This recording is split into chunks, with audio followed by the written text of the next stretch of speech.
Ukraine संकट के बीच NATO महासचिव जेंस स्टोल्टनबर्ग ने कहा है कि रूस रासायनिक हमले की तैयारी कर रहा है। उन्होंने ये दावा उन आरोपों पर जवाब देते हुए किया जिनमें कहा जा रहा है कि अमेरिका ने यूक्रेन में बायोलॉजिकल लेबोरेटरीज, लैब्स या प्रयोगशालाएं बनाई हैं।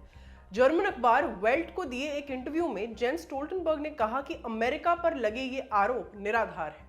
नेटो महासचिव ने आशंका जताते हुए यह भी कहा कि दुनिया को रूस को लेकर ज्यादा सतर्क रहना चाहिए क्योंकि वो यूक्रेन पर रासायनिक हमले कर सकता है, जो कि एक युद्ध अपराध है।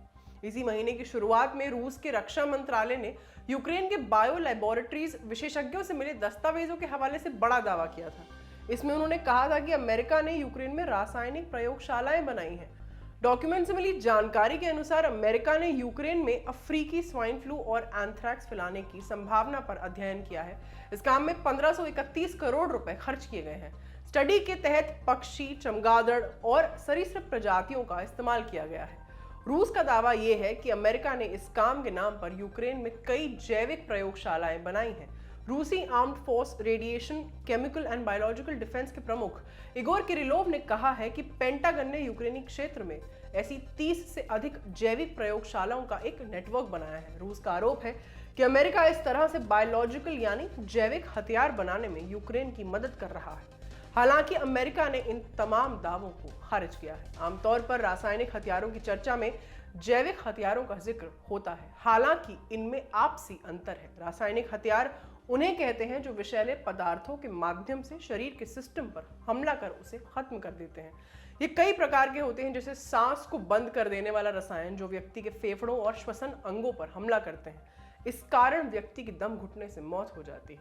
ऐसे हथियारों का एक अन्य प्रकार है मस्टर्ड गैस, जो त्वचा को जला देती है और अंधा कर देती है। ऐसे केमिकल हथियारों में सबसे खतरनाक होता है जो सीधे नर्वस सिस्टम पर हमला करता है। ये वेपन ब्रेन डैमेज कर देता है। उदाहरण के तौर पर आधे मिलीग्राम से भी कम VX नर्व एजेंट में इतनी क्षमता होती है कि वो किसी व्यक्ति को मारने के लिए पर्याप्त है। केमिकल हथियार कम मात्रा में ज्यादा बड़ा नुकसान पहुंचाते हैं। इनके प्रभाव में आने वाले सैनिकों या आम लोगों की तड़प तड़प कर मौत होती है। संयुक्त राष्ट्र के मुताबिक प्रथम विश्व युद्ध में ही इन हथियारों ने करीब 1 लाख लोगों की जान ले ली थी। तब से लेकर अब तक ये वेपन्स 10 लाख से ज्यादा लोगों की दर्दनाक मौत का कारण बन चुके हैं। जाहिर है यूक्रेन संकट के बीच केमिकल हथियारों को लेकर रूस और अमेरिका की जुबानी जंग क्यों डराने वाली है। द्वितीय विश्व युद्ध के बाद यूरोप में सबसे बड़ी सैन्य कार्रवाई देखने को मिल रही है और रूस का केमिकल हथियार बनाने का इतिहास रहा है।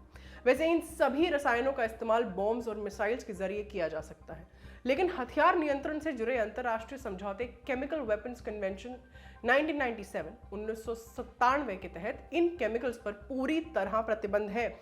इसके प्रावधानों को लागू करने की जिम्मेदारी OPCW यानी organisation for prohibition of chemical weapons को मिली हुई है। इस कानून पर रूस समेत कई देशों ने हस्ताक्षर किए हैं और रासायनिक हथियार इस्तेमाल ना करने की प्रतिबद्धता भी जताई है।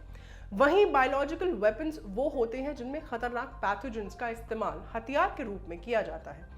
पैथोजेंस का मतलब भी समझा देते हैं, वायरस, बैक्टीरिया या ऐसे माइक्रो ऑर्गेनिजम्स जिनके कारण कई तरह की बीमारियां पैदा होती हैं, जैसे कि इबोला। शीत युद्ध की समाप्ति के बाद जब अंतरराष्ट्रीय स्तर पर वैज्ञानिकों ने इन्हें खत्म करना शुरू किया तो पता चला कि सोवियत संघ ने ढेर सारे जैविक हथियार तैयार किए थे। इन्हें जंग के दौरान एंथ्रैक्स, स्मॉल पॉक्स और अन्य बीमारियों को फैलाने के लिए बनाया गया था। दक्षिण रूस के एक द्वीप पर इन बीमारियों का परीक्षण जीवित बंदरों पर किया जाता था। साल 1991 के विघटन से पहले सोवियत संघ के समय रूस व्यापक स्तर पर जैविक हथियार प्रोग्राम चलाता था। बायोप्रेपोरेट नाम की एक एजेंसी ये प्रोग्राम ऑपरेट करती थी। रिपोर्ट्स के मुताबिक इस काम में करीब 70,000 लोग लगे हुए थे। इस तरह के रासायनिक या जैविक हथियारों का इस्तेमाल प्रथम विश्व युद्ध के दौरान भी हुआ था। बाद में 1980 के दशक में ईरान इराक युद्ध के समय इन हथियारों का उपयोग किया गया। हाल फिलहाल की बात करें तो सीरिया सरकार ने विद्रोहियों का दमन करने के लिए रासायनिक हथियारों का इस्तेमाल किया था। रूस का दावा है कि उसने साल 2017 तक अपने सभी रासायनिक हथियारों को खत्म कर दिया था, लेकिन BBC के मुताबिक तब से लेकर अब तक मॉस्को पर 2 बार रासायनिक हमले करने के आरोप लग चुके हैं। इनमें से एक था साल 2018 में साल्सबरी हमले से जुड़ा। तब KGB, रूस की खुफिया एजेंसी का पुराना नाम, उसके एक पूर्व अधिकारी सर्गेई स्क्रिपाल को उनकी बेटी के साथ नर्व गैस नोविचोक देकर मार दिया गया था। रूस ने इसमें अपनी भूमिका से इनकार किया था और कई सारे स्पष्टीकरण दिए थे, लेकिन इस मामले को लेकर हुई एक जांच में पता चला कि रूस की सैन्य खुफिया एजेंसी GRU ने ही ये मामला करवाया था, ये हमला करवाया था। इस कारण 128 रूसी जासूसों और राजनयिकों को कई देशों से निष्कासित कर दिया गया था। इसके बाद अगस्त 2020 में रूस के बड़े विपक्षी कार्यकर्ता अलेक्सी नावल्नी को भी नोविचोक जहर दिया गया था, लेकिन वो बाल बाल बच गए थे। इसके अलावा रूस पर यह भी आरोप लगते रहे हैं कि उसने सीरिया की बशर अल असद सरकार को भारी सैन्य सामान मुहैया कराया था, जिसमें केमिकल वेपन्स भी शामिल थे।